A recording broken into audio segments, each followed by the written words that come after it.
y'all? It's me, Sister Girl Tuesday, back at it again with another video. And this video's got me really excited because I'm doing something I've never done before. I'm doing my very first giveaway. And these are what I'm going to be giving away. So that's 1, 2, 3 opportunities for 3 different people to win a gift. And what I'm going to be giving you is an electric can opener from Kitchen Mama.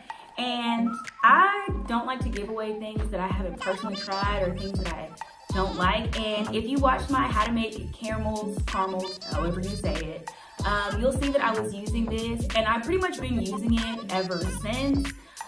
What I like about it is that it gives me the flexibility to multitask. Like I can just click the button, let it do its thing while I'm doing something else. You know what I mean? So the cool part about this is that they came out with more colors. So I was using the classic red one. That's the one I have in my last video that you need to watch if you haven't.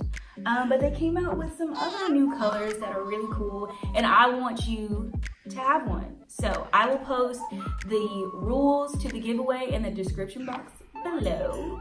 But this wouldn't be a Sister Girl Tuesday video if I didn't say just one of my taglines. So before you go, don't forget to like, comment, share, and subscribe. And I'll see y'all next time.